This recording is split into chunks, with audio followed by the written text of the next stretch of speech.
Hello students, आज हम potassium dichromate and potassium permanganate के बारे में पढ़ेंगे। दोनों ही आपको पता है ऑक्सीडाइजिंग एजेंट है और मोस्ट वाइडली यूज्ड होते हैं। तो पहले हम डिस्कस करने जा रहे हैं पोटेशियम डाइक्रोमेट, जिसका फॉर्मूला होता है K2Cr2O7 और इसका जो ओर है वो है क्रोमाइट ओर, या इसे हम क्रोम आयरन भी कहते हैं या इसे फेरोक्रोम भी कहते हैं। इसका फॉर्मूला होगा FeOCr2O3 या ये ऐसे भी लिखा मिल सकता है आपको FeCr2O4। एक ही बात है दोनों। तो पहले हम करते हैं प्रिपरेशन ऑफ पोटेशियम डाइक्रोमेट। तो कैसे बनाएंगे हम पोटेशियम डाइक्रोमेट? तो पहला प्रोसेस है, स्टेप बाय स्टेप डिस्कस करते हैं। पहला है preparation of sodium chromate. Sodium chromate बनाएंगे तो हम क्या करेंगे, जो हमारी ओर है, और क्या है FeOCr2O3, इसको फाइन पाउडर में कन्वर्ट कर लेंगे। इसमें सोडियम कार्बोनेट डालेंगे और एयर पास करेंगे। यह सारा प्रोसेस कहाँ हो रहा है? यह प्रोसेस करेंगे हम रेवर्बरेटरी फर्नेस के अंदर, ठीक है। और रेड हीट लिख रहा हूं मैं, यानी बहुत ज़्यादा हम हीट देंगे यहाँ पे। एक बात ध्यान रखना, हमने वाटर नहीं डाला है, हमने हीट दी है, तो ये क्या होंगे, जाहिर सी बात है मेल्ट होंगे, ठीक है। तो मेल्टेड फॉर्म में ही ये रिएक्शन करेंगे, यानी फ्यूजन होगा इनका, हम ये कह सकते हैं। तो क्या होगा भी, यहां पर फेरस ऑक्साइड है, ऑक्सीजन से रिएक्ट करेगा तो वो फेरिक ऑक्साइड में कन्वर्ट हो जाएगा, यानी ऑक्सीडेशन हो जाएगा। दूसरा, आपका जो यहां पर Cr2O3 है वो सोडियम क्रोमेट के साथ रिएक्ट करेगा, तो क्या, सोडियम कार्बोनेट के साथ रिएक्ट करेगा, कौन, Cr2O3, तो क्या बना देगा, सोडियम क्रोमेट, Na2CrO4। ये आपका सोडियम क्रोमेट है। दूसरा, आपको पता है कि कार्बोनेट को हीट देने पर CO2 गैस निकलेगी, डिकम्पोज होगा ये, तो कार्बन डाइऑक्साइड गैस निकलेगी, ठीक है। तो ये सारे क्या है, मेल्टेड फॉर्म में है, फ्यूज्ड फॉर्म में है। अब मुझे क्या करना है, अब इसको ठंडा कर लेंगे, ठीक है। ठंडा करके इसको वाटर के अंदर डिजोल्व करेंगे। अब आपको पता है Fe2O3 होता है, वो वाटर के अंदर इनसोल्यूबल होता है, वाटर में डिजोल्व नहीं होगा। सोडियम क्रोमेट वाटर के अंदर डिजोल्व हो जाएगा और CO2 गैस है, निकल जाएगी। तो हमने इस मिक्सचर को जब वाटर में डाला तो ये डिजोल्व हो गया, ये इनसोल्यूबल है, ये निकल चुकी है। तो हम फिल्टर करेंगे तो ये कहां चला जाएगा, फिल्टर करने पर रेजिड्यू के रूप में निकल जाएगा, है ना। और ये किस में आ जाएगा, फिल्ट्रेट में आ जाएगा, ठीक है। आपका सोडियम क्रोमेट है वो कहां आ गया, फिल्ट्रेट में। और अब हमें जो सोल्यूशन मिलेगा वो येलो कलर का होगा। क्यों भाई? क्योंकि आपका जो क्रोमेट आयन होता है उसका कलर येलो होता है। ये फर्स्ट स्टेप हो गया। अब सेकंड करते हैं, conversion of sodium chromate into sodium dichromate. कैसे करेंगे? आपका सोडियम क्रोमेट ये है Na2CrO4, इसमें मैंने क्या किया, कंसंट्रेटेड सल्फ्यूरिक एसिड डाल दिया, ठीक है। तो आपका जो सोडियम क्रोमेट है वो सोडियम डाइक्रोमेट में कन्वर्ट हो जाएगा, plus sodium sulphate plus water. मैंने रिएक्शन बैलेंस में की, अभी खुद कर लोगे आप, बनेगा।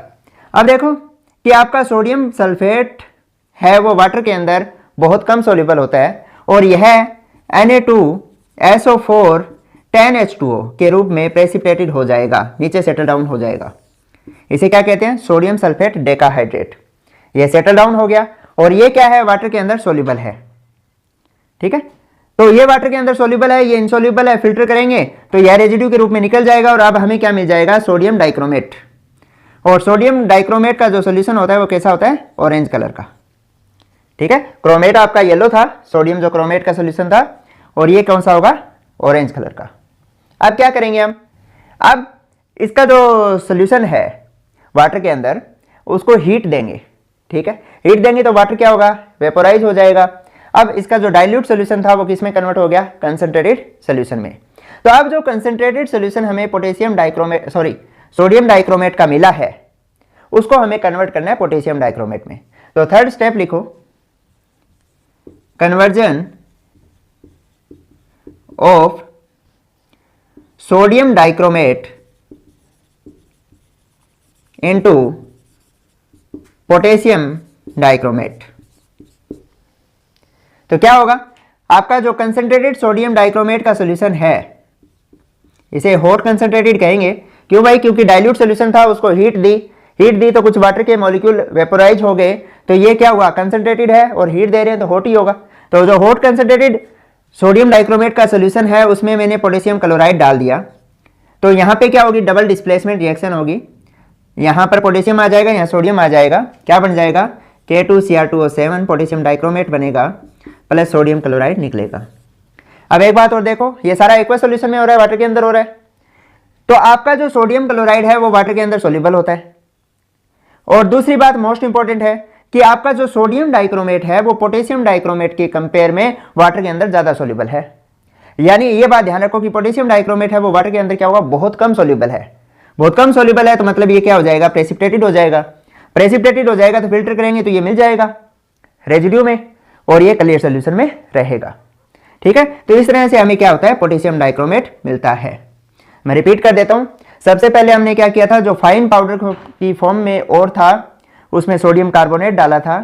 एयर की प्रेजेंस में जब रेवर्बरेटरी फर्नेस में हीट दी तो हमें जो आपका फेरस ऑक्साइड था वो फेरिक ऑक्साइड में कन्वर्ट हो गया, और आपका जो सोडियम कार्बोनेट था वो इस Cr2O3 के साथ रिएक्ट करके सोडियम क्रोमेट में कन्वर्ट हो गया, और कार्बोनेट डिकम्पोज होकर CO2 दे रहा है।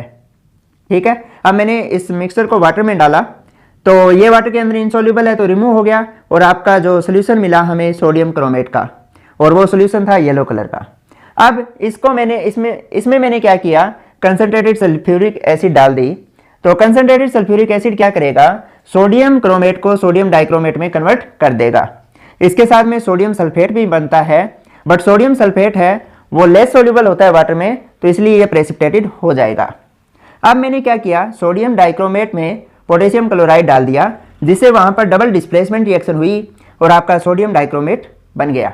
ये बात ध्यान रखनी है कि आपका जो सोडियम सोल्ट है डाइक्रोमेट का वो मोर सोल्यूबल होता है as compare to potassium salt of dichromate.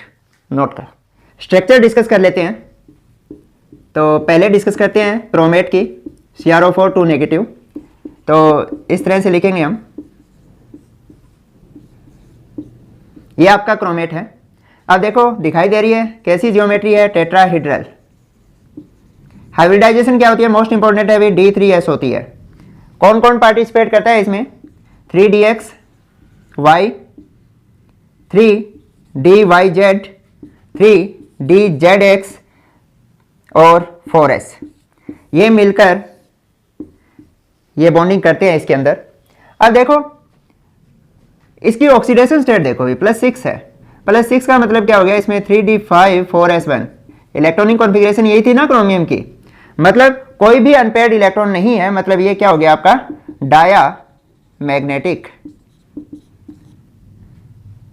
ठीक है, दूसरा इसमें कलर क्यों होता है, +6 है मतलब इलेक्ट्रॉन है ही नहीं, इसका मतलब क्या हो गया 3D0। +6 का मतलब यही है ना, 3D0 है, डी में इलेक्ट्रॉन ही नहीं है, फिर भी इसका कलर येलो है, तो क्यों हुआ होगा। तो मैंने लास्ट क्लास में बताया था, यहां पे क्या हुआ है, एक इलेक्ट्रॉन ऑक्सीजन अपना क्रोमियम को दे देगी।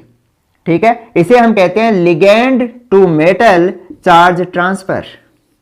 ऐसे देखते हैं, ऐसे लिखा मिलेगा आपको, ligand to metal charge transfer, यानी एक इलेक्ट्रॉन ऑक्सीजन ने इसको दे दिया फॉर ए मोमेंट दिया है, तो इसकी वजह से क्या होता है, ये कलर्ड होता है।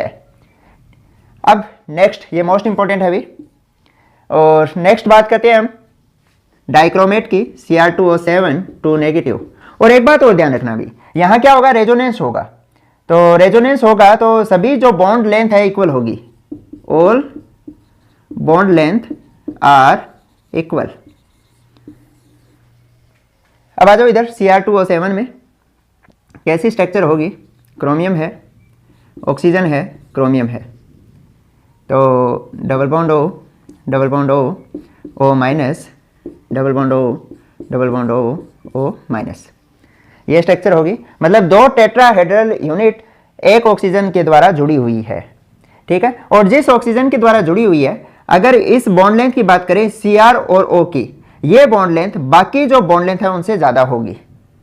ठीक है, तो ये वाली जैसे मैंने इसको y माना, और बाकी सभी क्या इक्वल है, इनको x माना, तो y क्या होगी, ग्रेटर देन x होगी। दूसरा, टेट्राहेड्रल है तो मतलब जो एंगल होता है वो कितना होना चाहिए, 109 डिग्री 28 मिनट होना चाहिए। बट यहाँ पर क्या होता है, एंगल भी ज़्यादा होगा, ठीक है, क्यों, ज़्यादा बड़े ग्रुप लगे हुए ना, बड़े ग्रुप में क्या होगा, रिपल्सन होगी, जिससे एंगल क्या हो जाएगा, इंक्रीज हो जाएगा, ठीक है। ये 126 के लगभग होता है अभी, तो ये ध्यान रखना है आपको। ऑक्सीडेशन स्टेट इसमें भी कितनी आएगी, +6 आएगी, मतलब अनपेयर्ड इलेक्ट्रॉन इसमें भी नहीं है, मतलब ये क्या होगा, ये भी आपका डायमैग्नेटिक होगा। दूसरा, इसका जो कलर होता है वो ऑरेंज होता है। और कलर क्यों आया फिर, अगर अनपेयर्ड इलेक्ट्रॉन ही नहीं है, तो सेम रीजन दोगे, ligand to metal charge transfer, यानी ऑक्सीजन ने अपना एक इलेक्ट्रॉन क्रोमियम को दे दिया है फॉर ए मोमेंट, जिसकी वजह से क्या हो गया, ये कलर्ड हुआ है। एक बात और ध्यान रखना भी, इसकी भी हाइब्रिडाइजेशन है वो D3 ऐसी ही होगी, ठीक है, सेम हाइब्रिडाइजेशन है। तो ये अगर आप बॉन्ड लेंथ याद रखना चाहो तो वैसे जरूरी नहीं है, ये वाली जो बॉन्ड लेंथ है वो 163 पिकोमीटर होती है, और ये वाली जो बॉन्ड लेंथ है वो होती है 179 पिकोमीटर। आपकी एनसीईआरटी में गिवन है, एक बार रीड कर लेना, वहां से नोट करो। Next most important property discuss कर रहे हैं हम, कि आपका जो क्रोमेट है उसको मैं एसिडिक मीडियम में डाल दूं, तो मैंने अभी बताया था कि अगर सोडियम क्रोमेट को हमने सल्फ्यूरिक एसिड में डाल दिया था तो क्या बना था, आपका डाइक्रोमेट बना था, है ना, प्लस वाटर निकलेगा। इसी तरह अगर मैं डाइक्रोमेट को बेसिक मीडियम में डाल दूं तो ये क्रोमेट में कन्वर्ट हो जाता है। ये बात मोस्ट इंपॉर्टेंट है भाई, याद रखना कि अगर मैं क्रोमेट को एसिडिक मीडियम में डालता हूं तो डाइक्रोमेट बनेगा, और डाइक्रोमेट है वो बेसिक मीडियम में क्रोमेट बनाएगा। इसका कलर कैसा होगा डाइक्रोमेट का, मैं बार बार बता रहा हूं, मोस्ट इंपॉर्टेंट है, ऑरेंज होगा और इसका येलो कलर होगा। या फिर मैं क्या ऐसे लिख सकता हूं इसको, आपका जो क्रोमेट है वो क्या होगा, पीएच अगर लेस देन 7 है तो डाइक्रोमेट के रूप में एग्जिस्ट करेगा। और हम ऐसे लिख सकते हैं, इंटरकन्वर्टिबल है ना ये, और अगर पीएच ग्रेटर देन 7 है तो आपका डाइक्रोमेट है वो क्रोमेट में चेंज हो जाएगा, ठीक है। और हमें पता कैसे चलेगा, कलर से पता चल जाएगा, ये येलो होगा और ये ऑरेंज होगा, यानी ये इंटरकन्वर्टिबल होते हैं। और आपको यहां से एक बात और पता चल गई होगी, क्योंकि हमें पता है हम ज्यादातर जो डाइक्रोमेट को एज ऑक्सीडाइजिंग एजेंट यूज करते हैं, तो ये अपना ऑक्सीडाइजिंग एक्शन कब शो करेगा, जब वो एसिडिक मीडियम में होगा, यानी एसिडिक मीडियम में ही तो ये एग्जिस्ट कर रहा है। अगर बेसिक मीडियम में हुआ तो ये क्रोमेट में चेंज हो जाएगा, ठीक है। तो अब नेक्स्ट एक और बता देता हूं कि आपका अगर पोटेशियम डाइक्रोमेट को मैं हीट दे दूं, आप हेडिंग डालना चाहो तो इफेक्ट ऑफ हीटिंग डालो, तो हीट दूंगा तो क्या होगा, K2CrO4 बनेगा, यानी पोटेशियम क्रोमेट में टूट जाएगा, प्लस Cr2O3 बनेगा, प्लस ऑक्सीजन निकलेगी, ठीक है। तो जो Cr2O3 बना है वो भी ग्रीन कलर का सॉलिड होता है, ये बात ध्यान रखना। कौन सा होता है, ग्रीन कलर का सॉलिड। कलर पूछ लेते हैं कई बार, इंपॉर्टेंट है। दूसरा, मैंने आपको बताया था कि यह एसिडिक मीडियम में, जैसे Cr2O7 है, अगर मैं एसिडिक मीडियम में डाल दूं तो ये ऑक्सीडाइजिंग एजेंट की तरह व्यवहार करेगा। तो कैसे करेगा, ये एसिडिक मीडियम में कन्वर्ट हो जाएगा Cr+3 प्लस वाटर। इसको बैलेंस कर लेना भी, यहां पे क्या आएगा, 7 आ जाएगा हाइड्रोजन, और नहीं 14 हाइड्रोजन आएगा। ये रिएक्शन आपने जो रिडॉक्स रिएक्शन चैप्टर वहां पढ़ी होगी, 14 हाइड्रोजन आते हैं यहाँ पे, और यहाँ 7 वाटर के मॉलिक्यूल आते हैं, यहाँ 6 इलेक्ट्रॉन ये लेगा, ठीक है। 6 क्यों लेगा, समझ आ गया होगा, इस पे +6 होती है, +6 से ये +3 में कन्वर्ट हो रहा है, तो मतलब 3 इलेक्ट्रॉन एक ने लिए, तो यहां पर कितने क्रोमियम है, 2 क्रोमियम है, 2 ने कितने लिए, 6 इलेक्ट्रॉन, मतलब ये 6 इलेक्ट्रॉन लेकर खुद रिड्यूस हो रहा है, तो जाहिर सी बात है दूसरे को क्या कर रहा है, ये ऑक्सीडाइज करवा रहा है ना, कहां पर, एसिडिक मीडियम में। तो देख लो, जैसे आपका यहां पर फेरस होता, ठीक है, तो ये किस में कन्वर्ट कर देगा, फेरस को फेरिक में, और इसी तरह से Sn+2 होता तो ये किस में कन्वर्ट कर देगा, Sn+4 में, और अगर यहाँ पे सल्फाइड होता तो किस में कन्वर्ट कर देता, सल्फर में, और यहां पर सल्फाइट होता तो किस में कन्वर्ट कर देता उसको, सल्फेट में, है ना। यहां पे ऐसे लिख सकते हो आप, यहां क्या आ जाएगा आपका Cr2O7 एसिडिक मीडियम, और यहां क्या आ जाएगा Cr3+। का कलर याद रखना भी ग्रीन कलर होता है, ठीक है। जैसे मैंने ये बताया था ना, Cr2O3 इस पे 3+ है, तो कलर कौन सा होगा, ग्रीन होगा। तो इसी तरह से आप रिएक्शन और याद रख सकते हो, जैसे यहां पे ऑक्जेलेट होता, स्पेस नहीं है, आप चलो इतना लिखो, या फिर यहां लिख देता हूं कि ऑक्जेलेट होता C2O4 2 नेगेटिव, वही लिख लेना आप स्पेस बना के, क्या बनता CO2 बन जाता। यहां पे NO3 नाइट्राइट होता NO2 माइनस, तो किस में कन्वर्ट कर देता, नाइट्रेट में। और आपका जैसे कोई भी हैलाइड है उसको किस में कन्वर्ट कर देता, हेलोजन में, ऑक्सीडाइज कर देता। यानी मैं यहां दोबारा लिख देता हूं, क्या था आपका Cr2O7 एसिडिक मीडियम में था, तो खुद क्या हो जाएगा, रिड्यूस हो जाएगा और बाकियों को क्या करवा देगा, ऑक्सीडाइज करवा देगा। नोट करो। नेक्स्ट आपका क्रोमाइल क्लोराइड टेस्ट, यह मोस्ट इंपॉर्टेंट है, यह क्लोराइड आयन की डिटेक्शन के लिए टेस्ट किया जाता है। कैसे किया जाता है भाई, आपका जो पोटेशियम डाइक्रोमेट है K2Cr2O7, उसका एसिडिक सोल्यूशन में क्लोराइड आयन डाल देंगे, जैसे मैंने इसमें सोडियम क्लोराइड डाला, तो ये क्या होगा, रिएक्ट करेंगे तो CrO2Cl2 बनेगा, इसे बोलते हैं क्रोमाइल क्लोराइड। तो क्रोमाइल क्लोराइड के यहां पर क्या होंगे, वेपर बनेंगे या फिर ये गैसियस फॉर्म में निकल जाएगी, ठीक है। और ये वेपर कैसे होते हैं, रेडिश ब्राउन कलर के होते हैं, ठीक है। और रेडिश ब्राउन और भी होती है, NO2 के भी रेडिश ब्राउन ही होते हैं, या ब्राउन कर लो, Br2 के भी ब्राउन कलर के वेपर निकलते हैं। तो ये एक दूसरे के साथ ऐसे कोरिलेट करके याद रख सकते हो आप कलर। और प्लस क्या होगा, यहाँ पे पोटेशियम हाइड्रोजन सल्फेट बनेगा, सोडियम है तो सोडियम हाइड्रोजन सल्फेट भी बनेगा, और प्लस वाटर निकलेगा, ठीक है। तो ये मोस्ट इंपॉर्टेंट है, क्योंकि क्लोराइड आयन की प्रेजेंस में यहां से क्या निकलेगी, क्रोमाइल क्लोराइड गैस निकलेगी, जिसका रेडिश ब्राउन कलर होगा। अब इस गैस को अगर मैं CrO2Cl2 को सोडियम हाइड्रोक्साइड के सोल्यूशन से पास कर दूं, तो ये बनाएगी Na2CrO4। क्या है ये आपका सोडियम क्रोमेट, और सोडियम क्रोमेट का जो सोल्यूशन होता है वो पहले ही बता चुका हूं, येलो कलर का होगा, यानी यहां पे येलो सोल्यूशन मिलेगा। प्लस क्या होगा, सोडियम क्लोराइड बनेगा और प्लस वाटर। अब मैं क्या करूं, इस येलो सोल्यूशन में अगर मैं ऐड कर दूं, क्या ऐड कर रहा हूं, लेड एसीटेट, तो यहां बनेगा PbCrO4 लेड क्रोमेट। और ये क्या होता है, वाटर में इंसॉल्युबल है, तो मतलब इसके प्रेसिपिटेट बनेंगे कौन से कलर के, येलो कलर के, ठीक है। अब क्वेश्चन ये आता है, क्या सभी मेटल के जो क्लोराइड है वो क्रोमाइल क्लोराइड टेस्ट देंगे, बिल्कुल नहीं देंगे। ये 4 मेटल आपको याद रखनी है, आज प्रभु शांत होंगे। इन 4 मेटल के क्लोराइड क्रोमाइल क्लोराइड टेस्ट नहीं देते। जैसे आपसे पूछ ले AgCl है, क्रोमाइल क्लोराइड टेस्ट नहीं देगा, PbCl2 भी नहीं देगा, SnCl4 भी नहीं देगा, Ag2Cl2 भी नहीं देगा, और AgCl2 भी नहीं देगा, ठीक है। ये क्रोमाइल क्लोराइड टेस्ट नहीं देते क्योंकि इनमें कोवेलेंट कैरेक्टर ज्यादा होता है, ठीक है। तो दूसरा ये ध्यान रखना, मैं दोबारा बता देता हूं, क्या किया था हमने कि जो आपका पोटेशियम डाइक्रोमेट के एसिडिक सॉल्यूशन को क्लोराइड आयन से रिएक्ट करवाया, तो क्रोमाइल क्लोराइड गैस बनी जो रेडिश ब्राउन कलर की थी, उसको मैंने सोडियम हाइड्रोक्साइड के सोल्यूशन से पास किया, तो वो किस में कन्वर्ट हो जाएगी, सोडियम क्रोमेट में, जो येलो कलर का सोल्यूशन है। इस सोल्यूशन में जब मैंने लेड एसीटेट डाला तो लेड क्रोमेट बनेगा, जो क्या होता है, वाटर में इंसॉल्युबल है, तो मतलब येलो प्रेसिपिटेट देगा। नोट करो। नेक्स्ट रिएक्शन है reaction with H2O2 hydrogen peroxide. अगर मैं डाइक्रोमेट आयन की रिएक्शन एसिडिक मीडियम में हाइड्रोजन पेरोक्साइड के साथ करवाता हूं, तो यहां पेरोक्सो कंपाउंड बनेगा, प्लस वाटर निकलेगा। ये क्या आपका peroxo compound, deep blue colour होता है इसका, इसे ब्लू पर क्रोमेट भी कहते हैं। अब देखो इसकी जो स्ट्रक्चर होती है वो बटरफ्लाई स्ट्रक्चर होती है।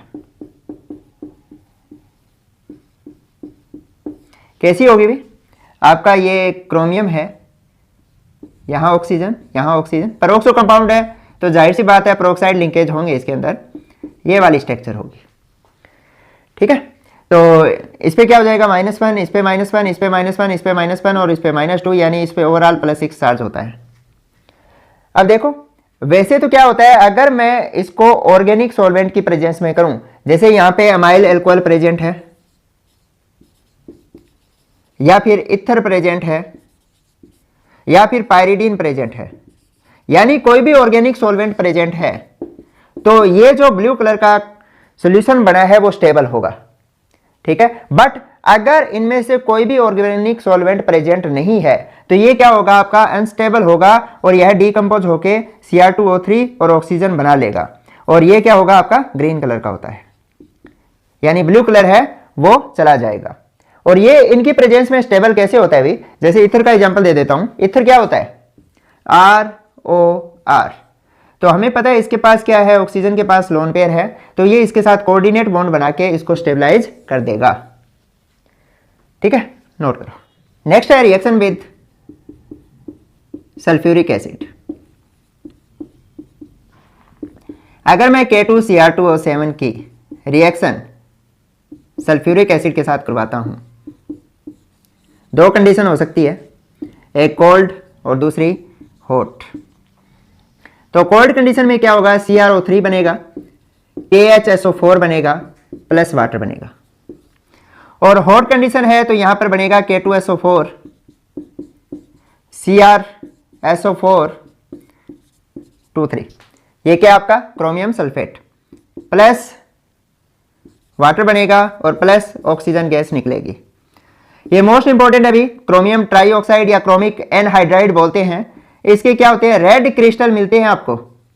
ठीक है, यानी अगर आप कोल्ड सल्फ्यूरिक एसिड के साथ पोटेशियम डाइक्रोमेट की रिएक्शन करवाते हो तो रेड क्रिस्टल मिलते हैं, वो क्या है, CrO3 के हैं, और हॉट के साथ करवाओगे तो यहां पर ऑक्सीजन गैस निकलेगी। अब एक मोस्ट इंपॉर्टेंट यूज ये है कि पोटेशियम डाइक्रोमेट का यूज वॉल्यूमेट्रिक एनालिसिस में किया जाता है, बट सोडियम डाइक्रोमेट का यूज वॉल्यूमेट्रिक एनालिसिस में नहीं कर सकते। क्यों नहीं कर सकते, क्योंकि इसका हाइग्रोस्कोपिक नेचर होता है, मोस्ट इंपॉर्टेंट है।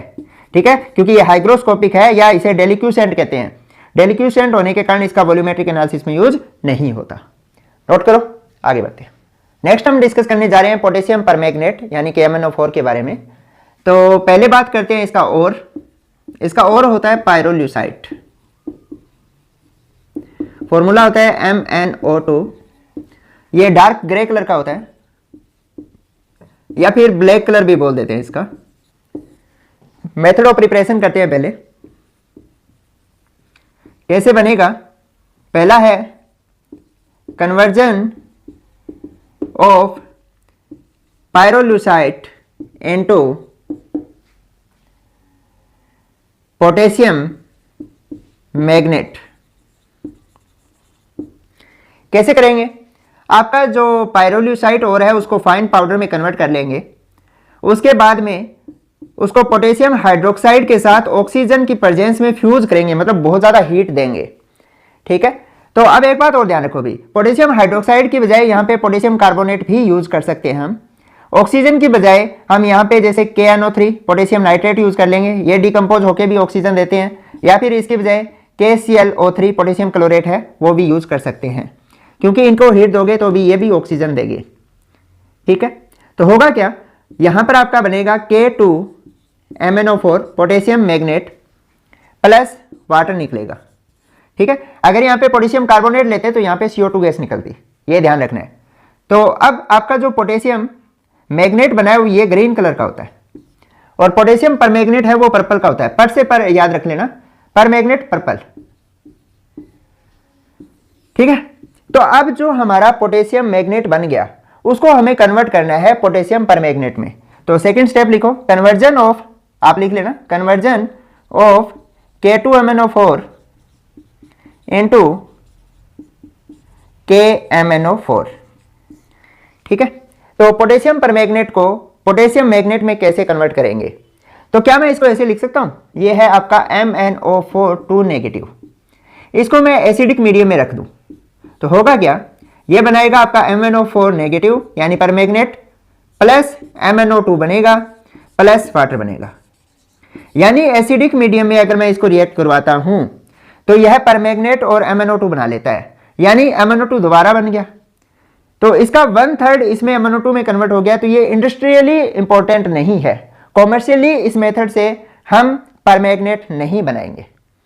ठीक है। इसके अलावा हम यहाँ CO2 गैस पास करके भी जो आपका मैग्नेट है उसको परमैग्नेट में कन्वर्ट कर सकते हैं, या फिर यहाँ मैं क्लोरीन गैस पास कर दूं या फिर ओजोन पास कर दूं, इनकी प्रेजेंस में भी मैं क्या कर सकता हूं, मैग्नेट को परमैग्नेट में कन्वर्ट कर सकता हूं। ये आपको याद रखना है, इनमें से कोई क्वेश्चन बन सकता है, ठीक है। यानी मैग्नेट को परमैग्नेट में कन्वर्ट करना है तो एसिडिक मीडियम में कर सकते हैं, CO2 पास करके भी कर सकते हैं, क्लोरीन गैस पास करके भी कर सकते हैं, ओजोन के द्वारा भी इसको इसमें ऑक्सीडाइज कर सकते हैं, ठीक है। ऑक्सीडेशन ही तो हुआ है, यहां ऑक्सीडेशन स्टेट क्या थी, +6 थी, और यहां क्या हो गई है, +7, ठीक है। बट जो कॉमर्शियली हम कैसे बनाते हैं, आपका जो MnO4 2 नेगेटिव है उसकी इलेक्ट्रोलिसिस करेंगे इन एल्केलाइन मीडियम, ठीक है, तो आपका क्या बनेगा, परमैग्नेट बनेगा। यह आपको ध्यान रखना है। अब मुझे अगर लेबोरेटरी में KMnO4 बनाना हो तो कैसे बनाऊंगा, तो यहां लिख देता हूं मैं। लेबोरेटरी में आपका जो मैग्नीज आयन है +2 फॉर्म में है, इसको मैं अगर H2O8 2 नेगेटिव के साथ ट्रीट करूं तो होगा क्या, यह इसको ऑक्सीडाइज कर देगा MnO4 नेगेटिव, यानी परमैग्नेट बनेगा, सल्फेट बनेगा यहां पर, और H+, यानी मीडियम एसिडिक हो जाएगा। तो इस तरह से हम लेबोरेटरी में बना सकते हैं, नोट करो। अब स्ट्रक्चर डिस्कस कर लेते हैं, पहले मैग्नेट की स्ट्रक्चर डिस्कस करते हैं। MnO4 2- होता है मैग्नेट, और परमैग्नेट होता है MnO4 1 यूनिट नेगेटिव चार्ज। इसकी जो ऑक्सीडेशन स्टेट होगी वो +6 होगी, और इसकी जो होगी वो +7 होगी। अब मैग्नीज की इलेक्ट्रॉनिक कॉन्फ़िगरेशन तो आपको याद ही होगी, क्या होती है ये, 3d5 4s2, है ना। तो स्ट्रक्चर ड्रा करो इसकी, Mn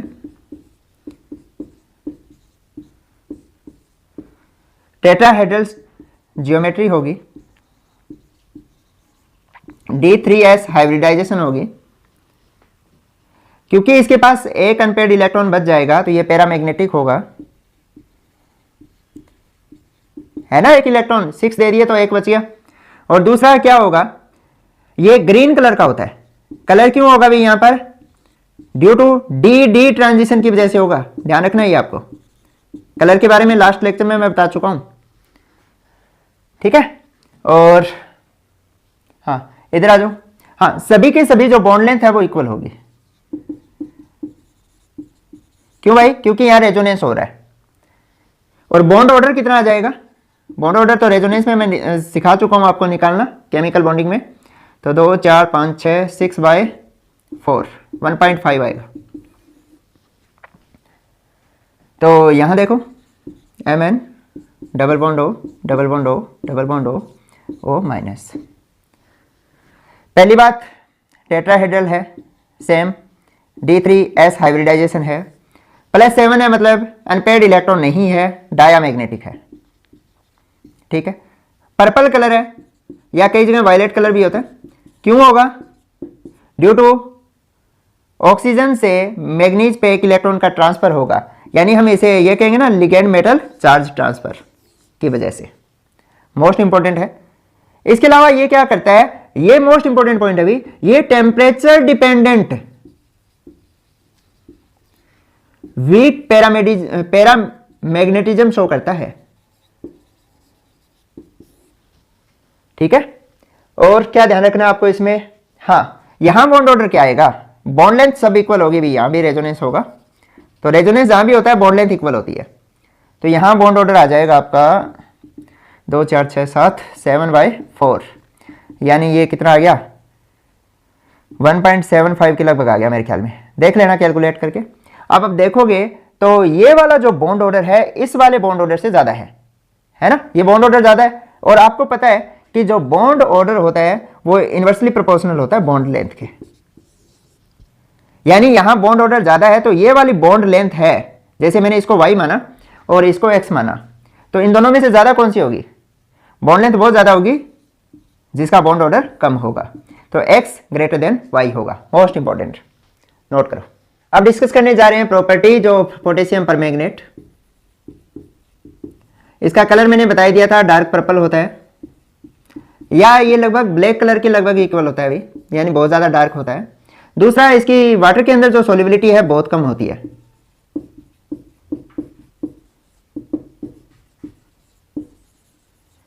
ये लगभग सोल्यूबल होता है 6.4 ग्राम इन 100 gram water at 293 kelvin temperature. तीसरा जो KMnO4 है वो आइसोस्ट्रक्चरल होता है KClO4 के, पोटेशियम परक्लोरेट के।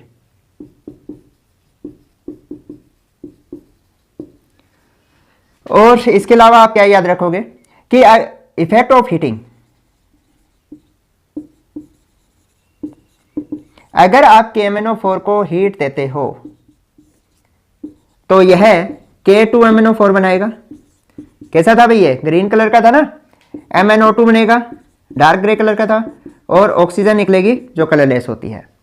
इसके अलावा आपका जो KMnO4 है वो चाहे एसिडिक मीडियम हो, चाहे बेसिक मीडियम हो, और चाहे न्यूट्रल मीडियम हो, तीनों में ही ऑक्सीडाइजिंग एजेंट की तरह काम करेगा। पहले बात कर लेते हैं एसिडिक मीडियम में।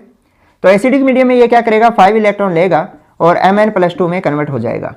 यह आपका Mn+2 होता है वो लाइट पिंक कलर होता है, या फिर यही मान लो कि वो लगभग कलरलेस ही होता है, बहुत लाइट कलर होता है इसका। दूसरा, अगर न्यूट्रल मीडियम है या फिर वीक बेसिक मीडियम है तो ये कन्वर्ट हो जाएगा MnO2 में। तो इसका ऑक्सीडेशन स्टेट क्या है, +4 है, इसकी कितनी थी +7, तो इसने कितने इलेक्ट्रॉन ले लिए, 3 इलेक्ट्रॉन। और अगर मीडियम है स्ट्रॉन्ग एल्केलाइन यानी बेसिक मीडियम है तो ये बनाएगा मैग्नेटाइन यानी MnO4 2 नेगेटिव। यहां पर कितने इलेक्ट्रॉन लेगा, 1 इलेक्ट्रॉन। तो आपको पता चल गया है कि चाहे एसिडिक मीडियम हो, चाहे बेसिक मीडियम हो, चाहे न्यूट्रल मीडियम हो, तीनों ही मीडियम में KMnO4 है वो ऑक्सीडाइजिंग एजेंट की तरह बिहेव करेगा। नोट करो। अब एसिडिक मीडियम में इसकी ऑक्सीडाइजिंग एजेंट की तरह कुछ रिएक्शन करते हैं। जैसे MnO4 नेगेटिव है और मीडियम है एसिडिक, तो ये किस में कन्वर्ट हो जाएगा, Mn+2 में कन्वर्ट हो जाएगा। तो ये क्या करेगा अभी, 5 इलेक्ट्रॉन ले रहा है, तो ऑक्सीडेशन किसका करवा सकता है, जैसे लास्ट में हमने डिस्कस किया था K2Cr2O7 के लिए कि फेरस को फेरिक में कन्वर्ट कर देगा, Sn अगर +2 है तो Sn+4 में कन्वर्ट कर देगा, और आपके जो हेलाइड्स हैं हेलोजन में कन्वर्ट कर देगा। और इसी तरह से अगर आपका नाइट्राइट है तो नाइट्राइट को नाइट्रेट में कन्वर्ट कर देगा। और आपका अगर यहाँ पे C2O4 2 नेगेटिव यानी ऑक्जेलेट है तो उसको CO2 में कन्वर्ट कर देगा।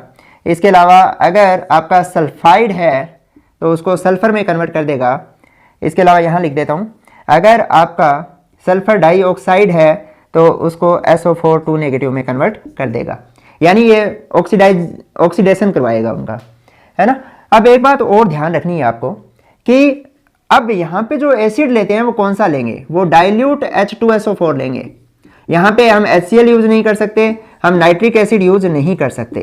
क्यों नहीं कर सकते, अगर मैं HCl यूज करूंगा तो ये क्या करता है, ऑक्सीडाइजिंग एजेंट है, तो HCl को क्लोरीन में ऑक्सीडाइज कर देगा, और नाइट्रिक एसिड तो खुद ऑक्सीडाइजिंग एजेंट है, तो यहाँ रिएक्शन में क्या करेगा, इंटरफेयर करेगा।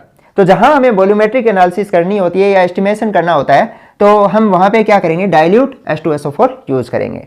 अब क्वेश्चन बन सकता है ये कि इसके लिए कौन सा एसिड यूज करते हैं, तो डाइल्यूट H2SO4। HCl क्यों नहीं करते, क्योंकि खुद ऑक्सीडाइज हो जाता है क्लोरीन में, और नाइट्रिक एसिड क्या है, खुद ऑक्सीडाइजिंग एजेंट है।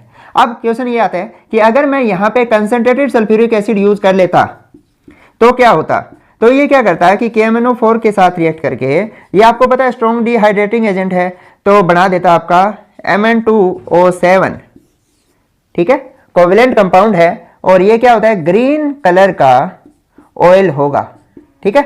हम ये कह दें ये क्या है, कोवेलेंट ग्रीन ऑयल, और ये एक्सप्लोसिव भी होता है।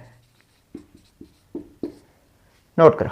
नेक्स्ट हम डिस्कस करने जा रहे हैं KMnO4 की रिएक्शन न्यूट्रल मीडियम के अंदर।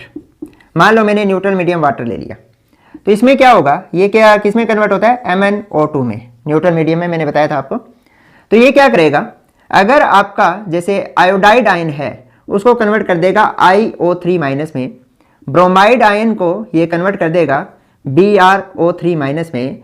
इसी तरह से अगर थायोसल्फेट है H2O3 2 नेगेटिव, उसको सल्फेट आयन में कन्वर्ट कर देगा, और जो Mn+2 है उसको MnO2 में कन्वर्ट कर देगा। इसका याद रखना भी, यहां पे ये रिएक्शन करवाने के लिए जिंक ऑक्साइड या फिर जिंक सल्फेट हम एज ए कैटलिस्ट यूज कर सकते हैं।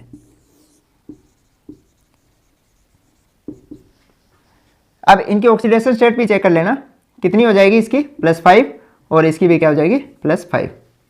अब देखो अगर आपका जो KMnO4 एल्केलाइन मीडियम में है तो उसे हम बेयर रिएजेंट बोलते हैं, है ना। आपने ऑर्गेनिक केमिस्ट्री में पढ़ा होगा, एल्केलाइन KMnO4 है, बेयर रिएजेंट कहलाता है। और ये किसके लिए यूज होता है? For detection of unsaturation. Unsaturation को चेक करने के लिए इसका यूज किया जाता है। जैसे आपका CH2 डबल बॉन्ड CH2 है, इसमें मैंने एल्केलाइन KMnO4 डाल दिया तो क्या बनेगा यहां पर CH2 डबल बॉन्ड CH2OH यानी ग्लाइकोल।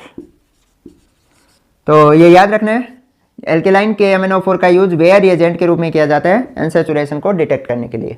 तो ये मेरी तरफ से potassium dichromate and potassium permanganate complete हुआ। मिलते हैं जल्दी। All the best.